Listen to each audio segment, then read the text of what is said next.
Have you ever thought about how a single question can change your entire life? Imagine an elegant restaurant at Christmas, filled with lights and joy, while a millionaire man eats alone, surrounded by silence. Suddenly, a trembling voice breaks his solitude. "My son is hungry. Can you help me?" Stay until the end and discover how that encounter transformed three destinies forever. Ana held Diego's hand tightly as they walked through the streets of Mexico City. The Christmas lights shone on every corner. But for them, they were just reminders of everything she couldn't give her son. It had been barely 6 months since they arrived from the interior of Veracruz, seeking an opportunity that had so far been denied them. Her husband had died in a work accident while she was still pregnant, and since then, life had been a constant struggle. Now, unemployed for 2 months, each day was harder than the last. Little Diego, only 6 years old, tried to be brave, but Ana knew he was hungry. They hadn't eaten anything decent in days, just tortillas with salt and hibiscus water. That Christmas afternoon, without close family or money to celebrate, she decided to take him for a walk downtown. Maybe the lights and Christmas music would distract him a bit. Maybe he would forget for a few hours that there were no gifts under a non-existent tree. Maybe she herself could forget the emptiness she felt in her stomach and soul. They walked aimlessly, watching happy families going in and out of stores. Ana pressed her lips together to keep from crying in front of her son. Suddenly, Diego let go of her hand and started running.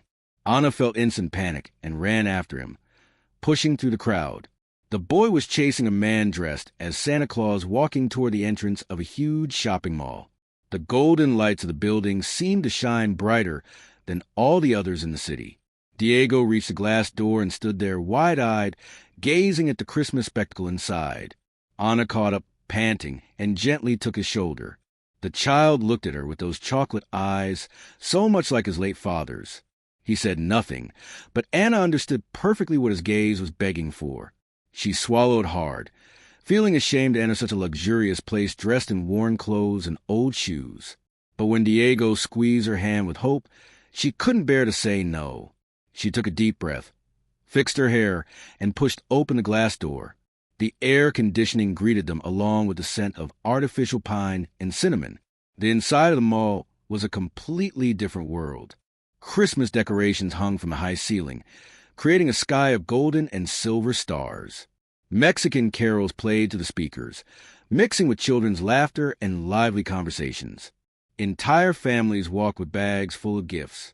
Couples holding hands admired the illuminated shop windows, and waiters in the restaurants carried trays piled with food that made Anna's stomach twist with hunger. Diego walked slowly, mouth agape, looking at each store as if it were a museum of impossible treasures. They passed a toy store where an electric train circled a miniature Christmas village. The boy stopped there, pressing his nose to the glass. Ana stood beside him trying to smile, though inside she felt increasingly uncomfortable. Some people glanced at them sideways, noticing their humble clothes amid so much elegance. She pretended not to notice, but each look was like a needle piercing her pride. After a few minutes, Diego sighed and continued walking, this time quieter. They reached the restaurant area on the second floor, where the smell of food was irresistible. Ana tried to guide Diego toward the exit, but the boy stopped in front of an Italian restaurant with tables decorated with red tablecloths and lit candles.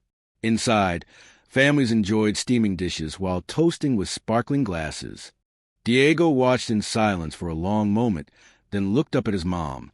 His lips trembled slightly before speaking. "Mommy, I'm really hungry," he whispered, barely audible, as if ashamed to admit it. Ana felt her heart shatter into 1,000 pieces. She knelt in front of him, taking his shoulders and caressing his cheeks tenderly. "My little one, I know you're hungry, but right now I don't have money to buy you anything," she confessed with a broken voice. She tried to sound calm, but tears were already clouding her vision. Diego lowered his head, and his small shoulders began to shake. The crying started slowly, like a contained sob, but soon turned into desperate wailing that echoed through the hallway. Ana hugged him tightly, whispering words of comfort that she knew couldn't fill his empty stomach. People began to turn, some with compassion, others with discomfort. She wanted to disappear, sink in the ground, and not be there, exposed and vulnerable in front of so many strangers. But she couldn't abandon her son. All she could do was hold him and let him cry. The sound of crying pierced the doors of the Italian restaurant. Reaching a table in the farthest corner, there a man about 40 years old, dressed in an impeccable gray suit and white shirt, looked up from his plate. Raoul Montalban had been eating alone, as he always did on Christmas, trying to ignore the festive bustle around him. But that crying was different. It wasn't the tantrum of a spoiled child. It was the sound of real hunger, of true need. Something in that crying awakened a part of his heart that had remained dormant for too long. Raoul set down his utensils on the table and wiped his lips with the cloth napkin. The crying continued outside the restaurant, and though he tried to focus on his food, it was impossible to ignore. He had spent years building walls around his heart, protecting himself in the world with money and emotional distance. He had inherited an empire of shopping malls from his father, a cold man who taught him that feelings were a weakness and success was measured only in numbers. Raoul had followed that path to the letter, becoming one of the most successful businessmen in the country, but also one of the loneliest. He had never married, never had children, never let anyone get close enough to truly matter to him. Christmases were especially difficult because they reminded him of everything he didn't have: a family, a warm home, someone waiting for him with a genuine smile. That's why he always spent them alone, eating in his own restaurants, surrounded by employees who treated him with professional respect but without real affection. This Christmas was no different, or at least it hadn't been until that moment. He stood up and walked toward the restaurant exit with slow, measured steps. When he reached the hallway, he saw the full scene. A young woman about 30 years old was kneeling on the floor, hugging a small child who was crying inconsolably. Both wore clean but worn clothes, and their shoes showed the passage of time in constant use. The woman had long, dark hair tied in a simple ponytail, and her face, though tired, possessed a natural beauty that needed no makeup or adornments. Raoul watched as she whispered words of comfort to the child, stroking his back with soft, repetitive movements. There was something deeply moving in that image, something that touched a sensitive fiber he thought no longer existed. Around them, passers-by hurried past, some looking with curiosity, others pretending not to see anything. No one stopped, no one offered help. Raoul felt a wave of anger against all that indifference, including his own over so many years. He clenched his fists in his pants pockets and took a step forward. Anna looked up when she noticed someone had stopped in front of them. Her eyes, red from holding back tears, met those of an elegant man who looked at her with an expression she couldn't decipher. It wasn't pity or contempt. It was something more like recognition, as if he understood something no one else could see. She quickly wiped her tears and stood up, holding Diego against her chest. The boy had stopped crying so hard, but still hiccuped now and then. Anna knew she should leave, that she was making a scene in such a fine place, but her legs seemed glued to the floor. The man kept looking at her, and she felt a desperate impulse from the depths of her being. It was the last card she had to play, the last resort of a mother who would do anything to feed her son. She took a breath, gathered all the courage she could find in her exhausted self, and took a step toward him. Her voice came out trembling but clear, cutting the air between them like a direct plea to the heart. "My son is hungry. Can you help me?" The words fell between them like stones in a calm lake, creating ripples that spread in all directions. Raoul felt something break inside his chest, as if a dam holding back years' emotions had finally given way. All his life he had solved problems with money, signing checks and closing deals, but always from the safe distance of his office or boardroom table. He had never been so close to real pain, so exposed to human need, without filters or intermediaries. The woman's gaze wasn't begging for alms out of weakness, but out of desperate love for her son. And the child clinging to her looked at him with huge, bright eyes, waiting for a miracle. Raoul felt that all the money in the world was worthless if he couldn't use a part of it to help in that precise moment. He slowly extended his hand and placed it on Anna's shoulder, making her flinch slightly in surprise. But when their eyes met again, he smiled with a genuine warmth he hadn't felt in years. "Please come with me," he said in a soft but firm voice. Anna blinked, confused. Not fully understanding what was happening, Raul pointed toward the restaurant he had just left. I want to invite you to lunch with me, the three of us, if that's okay. Anna felt her legs tremble. Part of her wanted to run away, ashamed of having asked a stranger for help. But another part, the part that was a mother before a proud woman, knew she couldn't refuse that offer. Diego needed to eat, and so did she. She looked into the man's eyes, searching for any sign of ill intent or mockery, but found only sincerity. There was something in his gaze that inspired trust, a hidden sadness that recognized her own. She nodded slowly, unable to speak, and Raul gestured for them to follow him. They entered the restaurant together, and the waiter led them to the same table where Raul had been eating moments before. Anna sat with Diego on her lap, still unable to believe what was happening. The waiter brought extra menus and glasses of water with ice and lemon slices. Diego watched everything with wide eyes, as if he had entered a fairy tale. And maybe, Anna thought as she looked at the stranger who had offered this unexpected act of kindness, fairy tales did exist, even if they appeared disguised as miracles in the middle of a shopping mall. Anna looked at the menu without really reading the words, still processing what had just happened. The letters blurred before her tired eyes, and the prices seemed like figures from another world. Raul noticed her discomfort immediately and gently closed his own menu. "Allow me to order for you," he suggested with a kind smile that lit up his usually serious face. "They make delicious Swiss enchiladas here. And for the little one, I recommend the golden tacos with cream. Does that sound good?" Diego nodded enthusiastically, his eyes shining with hope Anna hadn't seen in weeks. She nodded too, feeling a knot in her throat that kept her from speaking. The waiter noted the order and discreetly withdrew. An uncomfortable silence fell over the table, interrupted only by the murmur of nearby conversations and the background Christmas music. Anna kept her gaze down, stroking Diego's hair as he now sat in the chair beside her. Raul watched her with genuine curiosity, wondering what stories lay behind that tired look. "My name is Raul," he finally said, extending his hand across the table. Anna looked up in surprise and, after hesitating a second, shook it. His palm was smooth, accustomed to signing documents, not physical labor. Hers was rough from the cleaning jobs she had done to survive.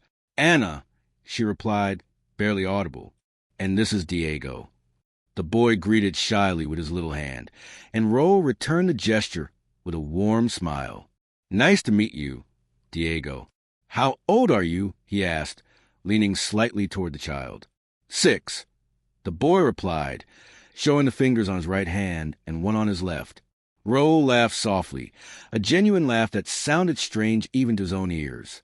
It had been so long since he laughed for real that he had almost forgotten how it felt.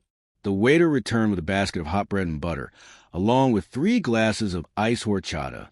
Diego looked at his mom for permission with his eyes, and when she nodded, he took a roll with both hands and bit into it hugely. The food arrived shortly after, steaming and aromatic.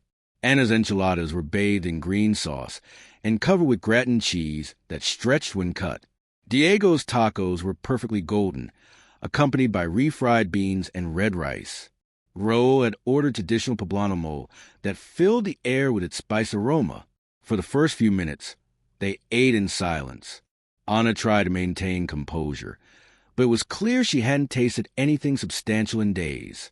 Diego ate with the absolute concentration only hungry children have, savoring each bite as if it were the most important of his life. Raul pretended to focus on his own plate, but was actually discreetly watching his guests. There was something deeply human in that moment, something that connected him to them in a way he had never experienced in his business dinners or elegant social events. Here there were no masks or pretenses, just satisfied need and silent gratitude. When Diego finished his second taco, he sighed contentedly and smiled at Raul with pure happiness. "Thank you, sir," the boy said clearly. "It's really good." Raul felt something melt inside his chest. "You're welcome, champ," he replied with genuine affection. Then he turned his attention to Anna, who had eaten more slowly, savoring each bite as if to store the memory. "How long have you been in Mexico City?" he asked softly, trying not to sound intrusive. Anna took a sip of horchata before answering, organized in her thoughts. 6 months, she finally confessed. I came from the interior of Veracruz, seeking better opportunities. Her voice broke slightly as she continued. My husband died 2 years ago in a work accident. I was pregnant when it happened. She pointed tenderly at Diego. He never knew his dad. Raul felt a pang in his heart. Suddenly, his own loneliness seemed insignificant compared to hers. Ana continued speaking, the words flowing as if she had been holding them in for too long. At first, I worked cleaning houses, but 2 months ago the lady I worked for moved abroad, and I was left without a job. I've looked everywhere, but no one hires without references here in the capital. Tears began to roll down her cheeks, unable to hold them back any longer. She wiped them quickly with the back of her hand, ashamed to show so much vulnerability to a stranger. But Raul didn't look away uncomfortably as he would have before. Instead, he leaned forward and spoke with sincerity that surprised even him. I'm alone, too, he admitted quietly. I have money, I have businesses, I have everything that's supposed to make me happy. But I don't have family. I don't have real friends. I don't have anyone waiting for me at home.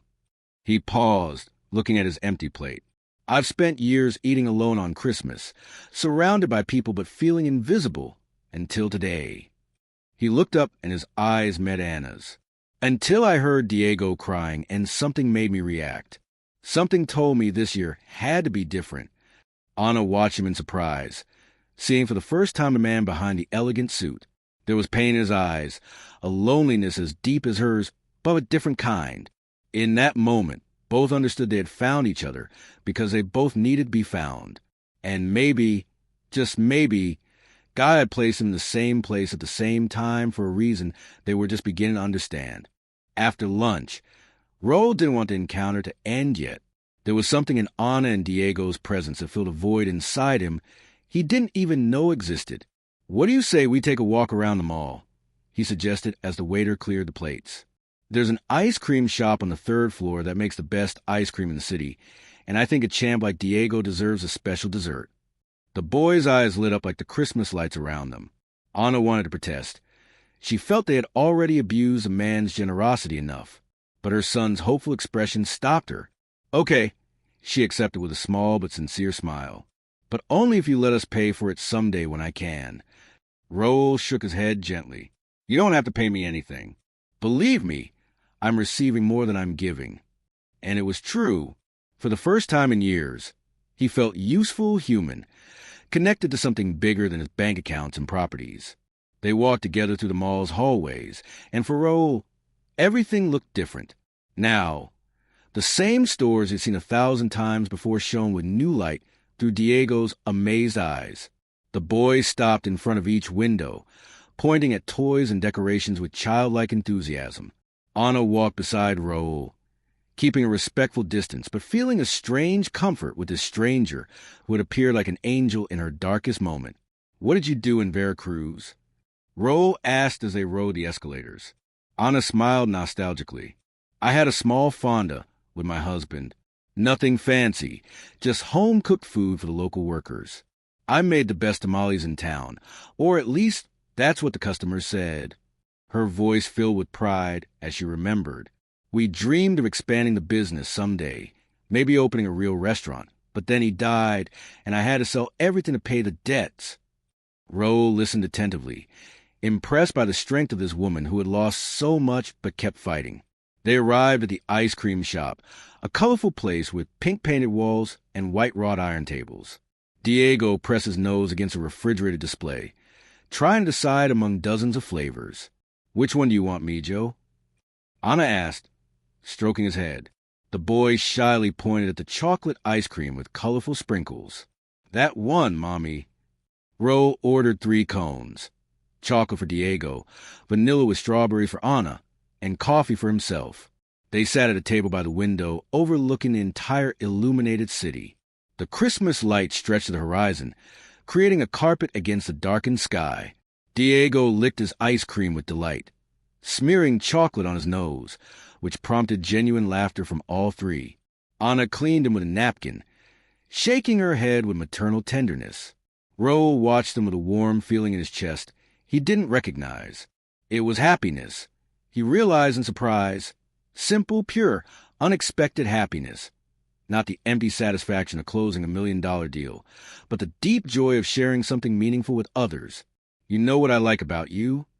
Anna said suddenly, surprising herself with her boldness. Ro raised his eyebrows curiously. What? Anna took a breath before continuing. That you don't treat us with pity. You treat us with respect, as if we were your equals. That's something I haven't felt since arriving in this city.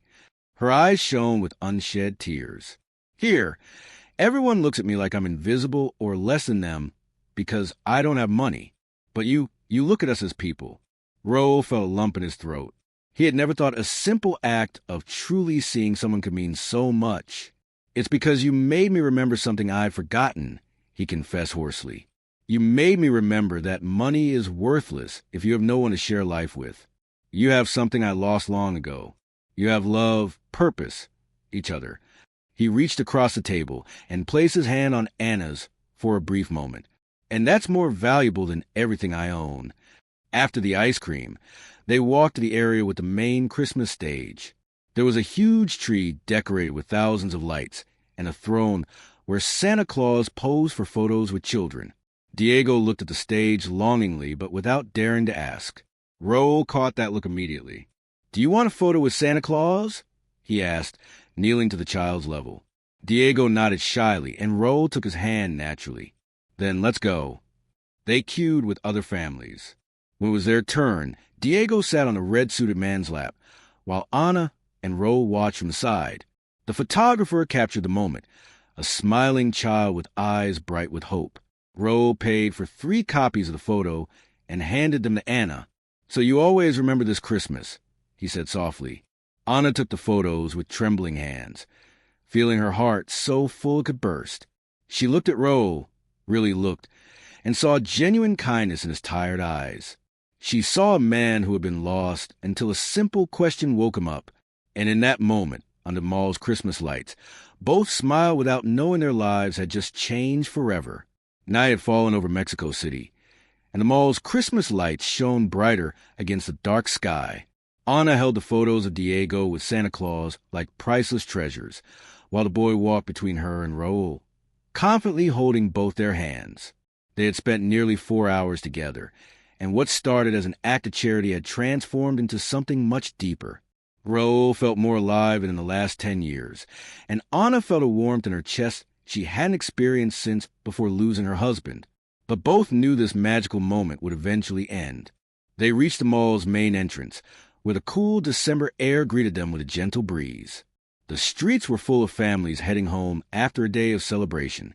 Anna looked toward the avenue for the nearest bus stop, and reality hit her like ice water. Soon she would be back in her small rented room, in the reality of her unsolved problems. Where do you live? Raul asked, noticing the worried expression on Anna's face.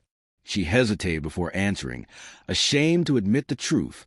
In Iztapalapa, she finally said quietly, we rent a room in a tenement.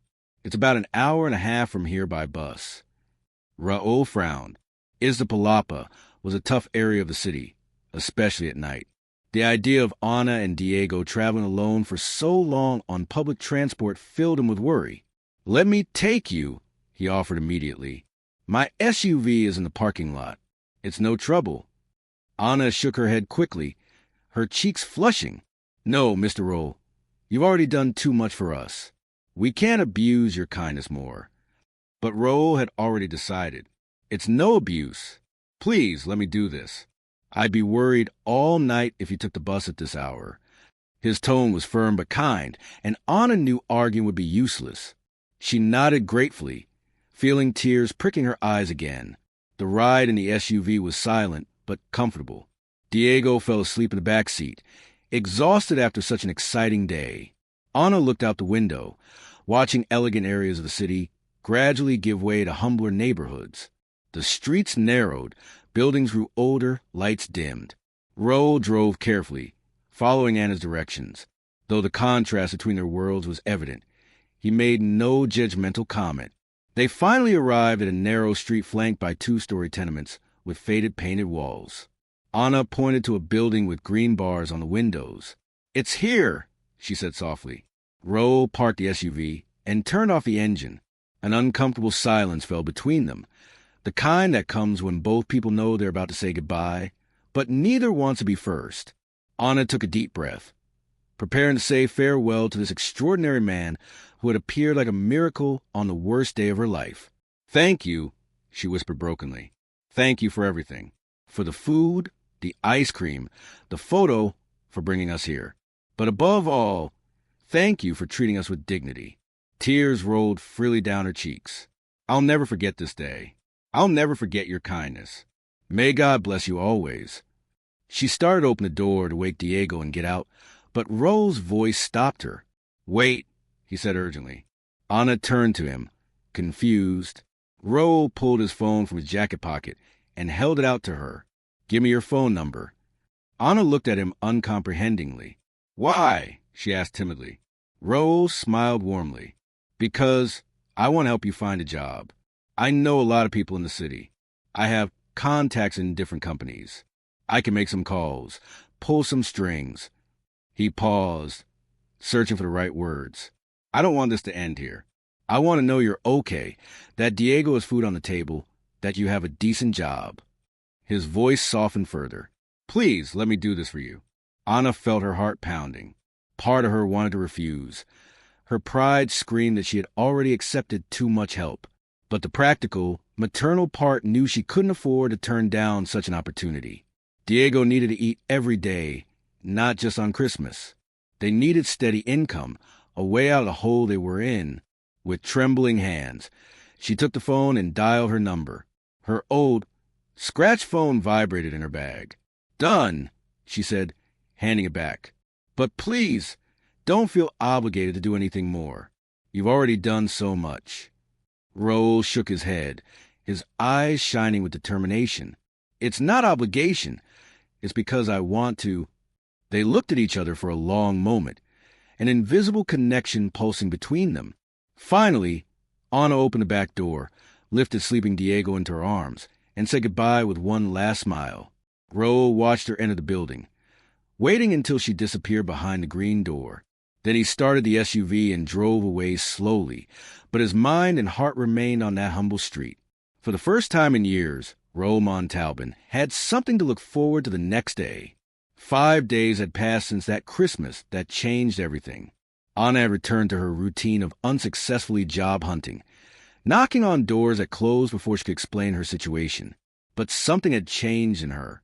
She walked with her head a little higher, smiled more easily, and when Diego asked about the kind man from the mall, she told the story over and over like a fairy tale. The boy had taped the Santa photo to the wall by his mattress and looked at it smiling every night before sleep. Anna had allowed herself to dream those days, imagining Raul might really call, that her life could improve. But as hours passed without news, that hope began to fade slowly. Maybe he had just been kind in the moment, but returned to his world of luxury and forgot her. She couldn't blame him. They were from completely different worlds. It was the afternoon of the 5th day when her phone vibrated in her bag. Anna was at the market buying cheap vegetables when she felt it. She pulled out the phone with hands dirty from tomatoes and onions, and her heart leaped seeing an unknown number. She hesitated, then answered shakily. "Hello." On the other end, a familiar male voice replied warmly, "Anna, it's Raul. How are you?" She felt her knees weaken and leaned on the vegetable stand to avoid falling. "Mr. Raul," she managed. "We're fine, thank you. And you?" There was a brief pause. Then Raul spoke with a tone mixing excitement and nervousness. "I have good news. I got you a job."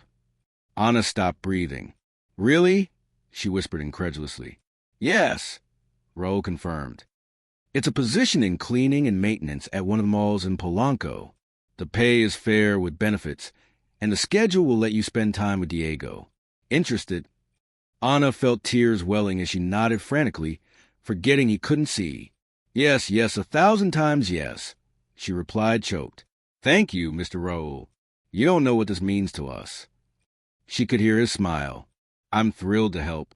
You can start next week." He paused, his tone softer, almost shy.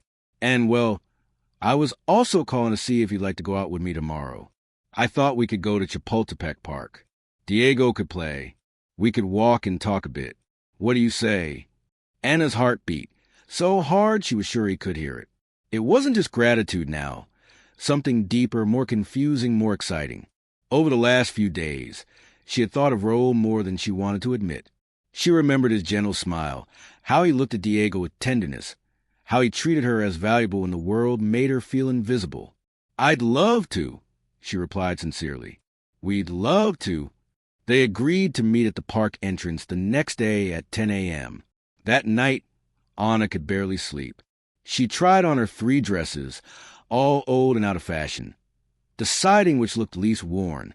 She chose a wine-colored one with white flowers her husband once said looked pretty on her. She ironed every wrinkle carefully, then did the same with Diego's shirt. The boy noticed his mom's nervousness and asked innocently, "Why are you so happy, Mommy?" Anna knelt and took his cheeks. "Because tomorrow we're seeing Mr. Raul, Mijo, and because he got us a job. Soon things will get better." Diego clapped excitedly. "Are we getting ice cream again?"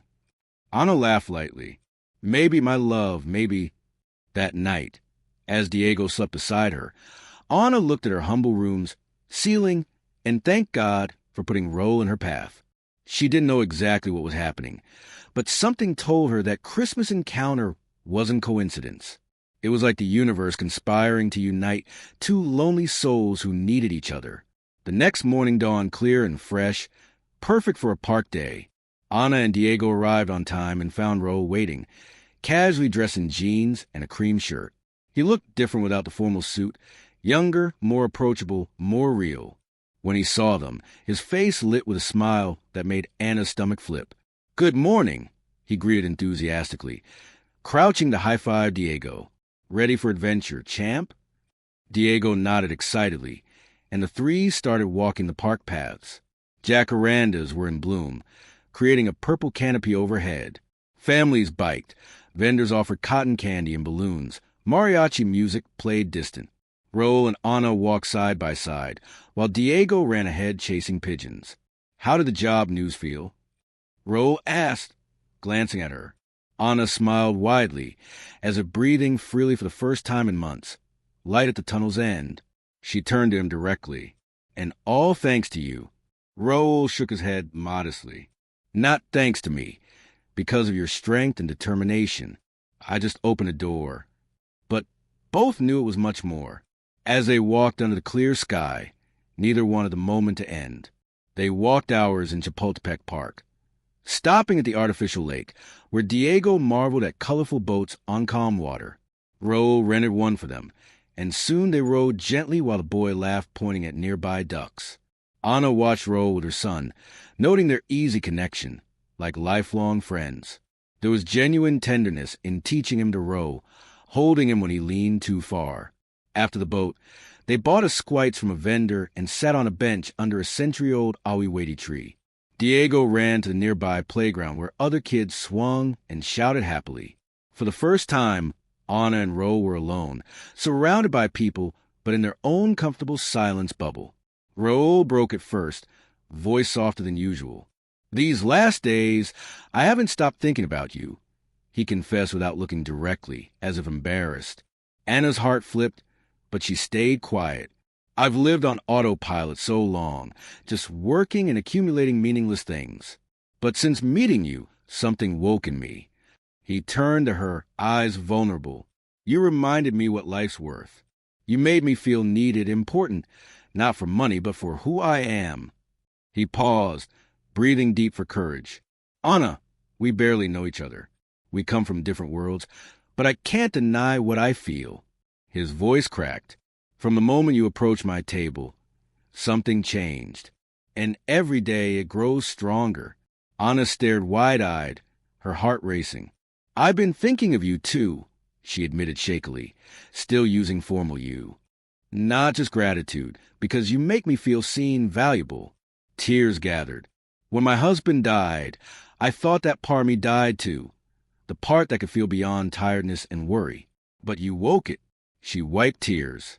"It scares me," she confessed, "because I barely know you. Our lives are so different. I don't want Diego attached and hurt if this doesn't work." Raul placed his hand on hers gently. I'm scared too, he admitted with a sad smile. But for the first time, scared of something that matters, and that tells me it's worth risking. Anna turned her hand to interlace fingers, a simple, meaningful gesture. Then don't be scared alone, Raoul said, eyes direct. Let's be scared together, learn together, build together. His voice firmed. I don't promise perfect. I don't know how. Never had a real relationship. Never let anyone in, but I want to try with you. He leaned closer. I want to know you. Be there for Diego. Be part of your lives if you allow. Anna felt the world fade. Only they existed under the ancient tree. All defenses, fears, worries melted under sincerity. Yes, she whispered. I want to. Without thinking, she leaned in and kissed him, timid, sweet, full of unspoken promises. When they parted, both smiled teary-eyed. Raoul hugged her. Anna melted against his chest, hearing his racing heart. Diego returned running minutes later, oblivious. Mommy, look what I found, he shouted, showing a shiny rock, his treasure. Anna pulled from Raoul, blushing, admiring it exaggeratedly. Raoul watched, smiling hugely, chest full of exploding emotion. They spent the afternoon as an improvised but perfect family. Bought Garrafa ice pops, visited zoo deer, took photos by fountains. As sun set in oranges and pinks, Raoul took them to famous street tacos. Sat on plastic benches eating with hands, laughing at Diego's antics, sharing life stories. At goodbye, Raoul kissed Anna's forehead softly, promising to call tomorrow. Driving to his empty apartment, Raoul couldn't stop smiling. For the first time in 40 years, he knew what being in love meant. Anna started work at the mall the next week. Though cleaning was physically exhausting, she did it with renewed joy. Co-workers welcomed her warmly, sharing tips and routines. The building was huge and luxurious, one of the city's most exclusive. But Anna was just grateful for steady job and pay to give Diego a decent life. Those days, Raoul and she saw each other whenever possible. He picked her up after shifts, dined with Diego, slowly weaving a relationship of deep talks and simple moments. Anna noticed him, greeted him deferentially as Mr. Montalban with near reverence. But when she asked if he was important, Raoul smiled and changed topic. She didn't press, too happy for details. It was a Thursday afternoon when everything changed. Anna was on break eating a homemade sandwich. The TV showed local news. Co-workers watched distractedly. One pointed surprised. Look, it's the mall owner. Anna looked up casually but froze. There was Raoul. Her Raoul, in impeccable suit, exiting a business meeting surrounded by reporters. The ticker, Raoul Montalban, CEO of Grupo Montalban, announces national mall expansion. The reporter enthused. Business magnate Raoul Montalban, heir to the country's largest commercial empire, consolidates as one of Mexico's richest and most powerful men. Anna felt the sandwich drop. The thud echoed like thunder. You okay? A co-worker asked, touching her shoulder. Anna couldn't answer. Her mind spun, connecting pieces. The respect, quick job, luxury SUV, knowing people, the mall where they met, and where she worked was his. All his, and he never told her. Emotions mix intensely. Confusion, betrayal, shame, anger. Why hide? Think her too dumb?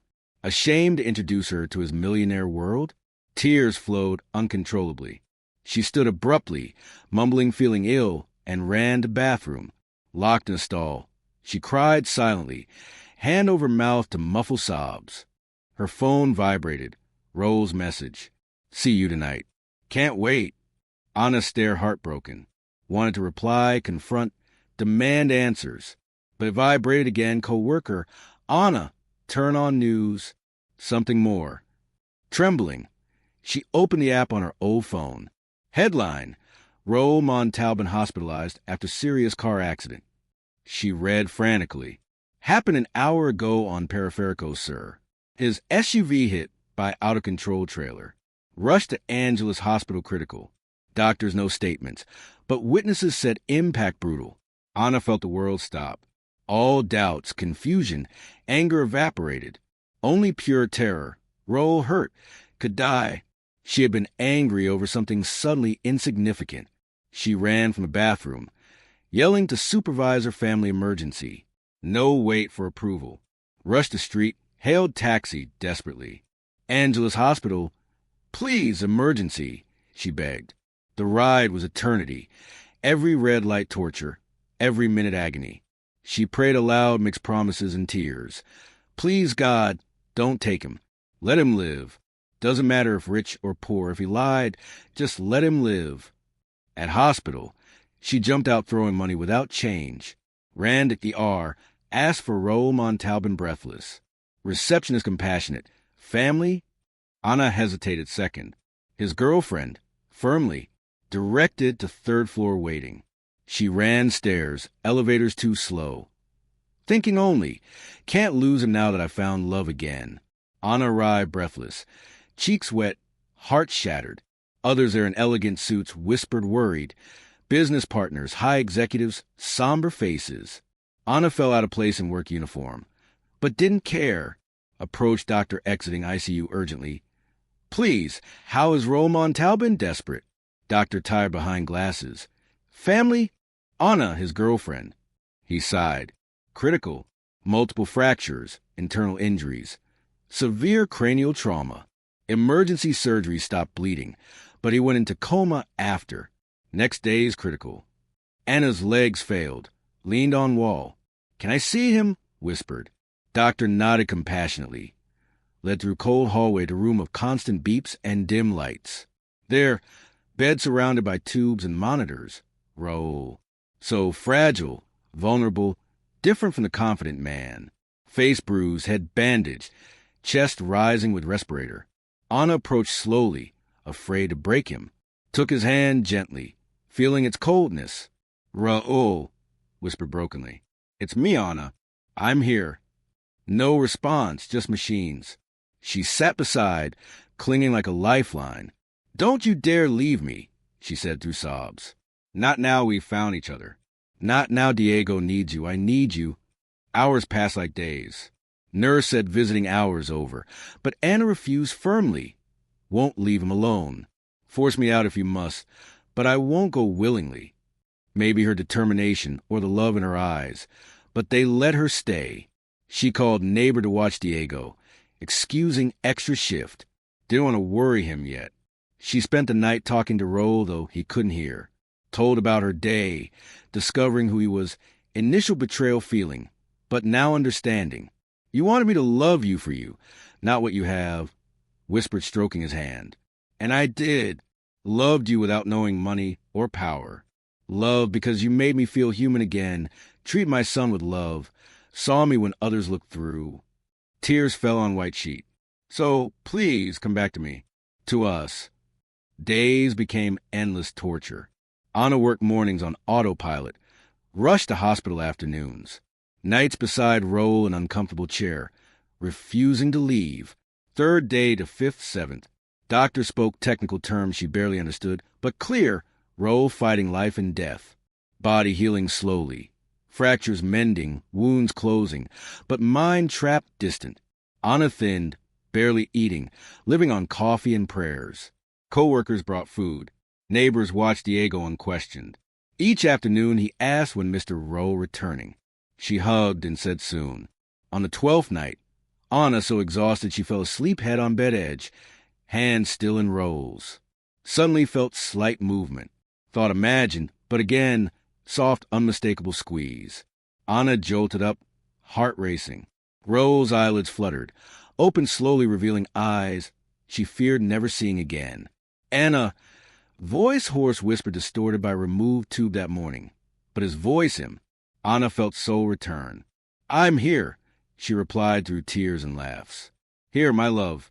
You came back. Raoul tried smiling, effort visible on pain face. How long? Difficult. 12 days. Anna said, caressing cheek infinitely tender. 12 days I waited, prayed, begged you back. Raoul closed eyes processing. Open teary. You found out who I am? Quietly, not question statement. Anna nodded, wiping tears. Yes, just before accident. At first confused, even angry you didn't tell. but none matters now. Lean closer, only that you're alive back. Ro lifted free hand difficultly to her cheek.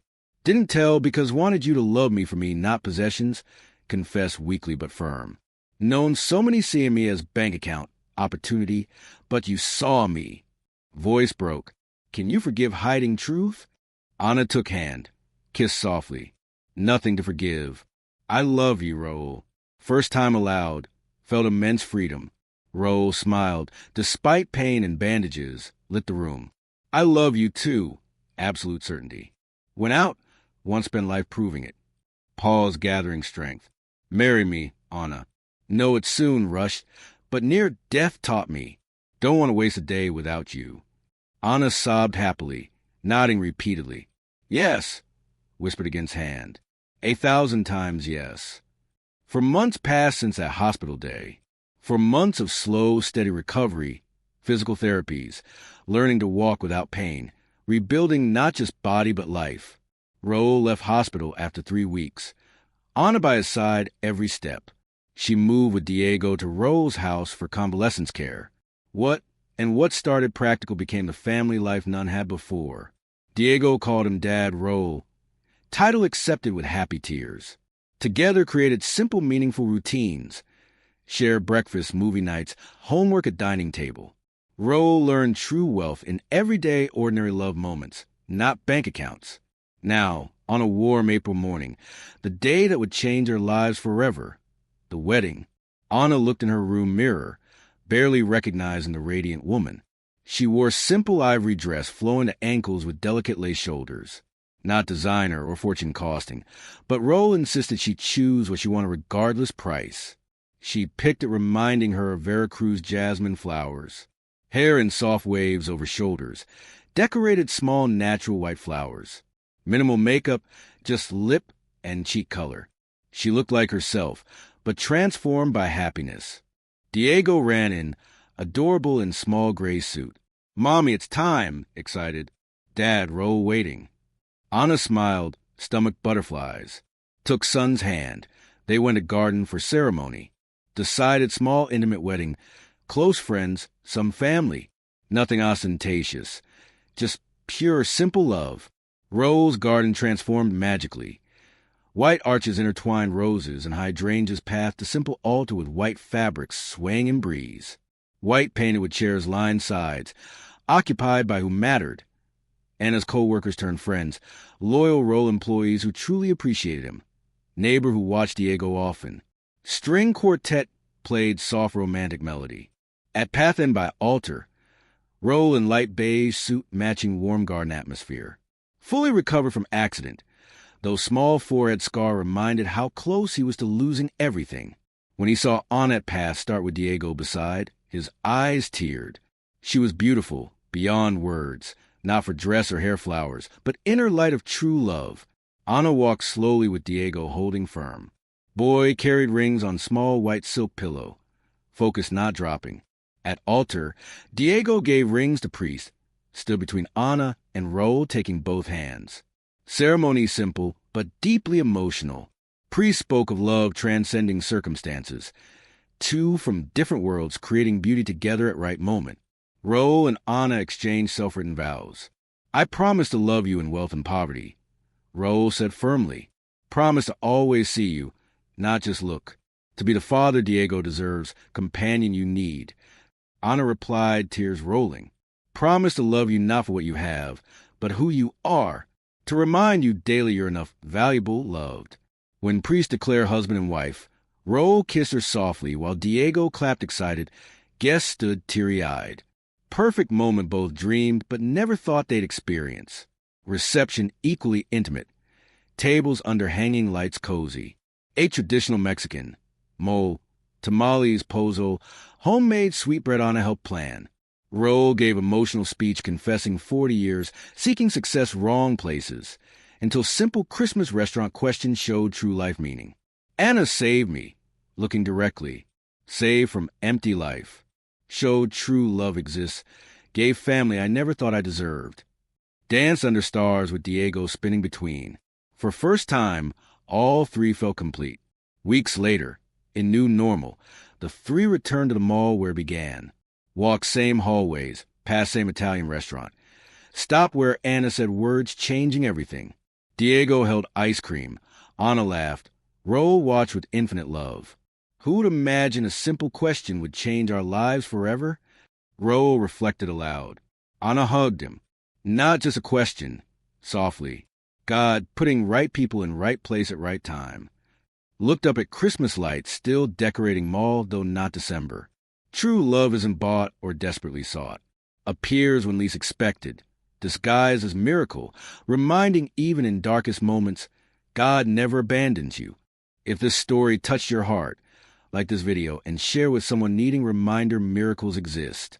You never know when a simple question, kindness act, or courage moment can change a whole life. Remember, in greatest darkness when you can't go on, world too heavy, trust God as perfect plan. He sees your struggle, hears prayers, and at right moment sends needed blessing.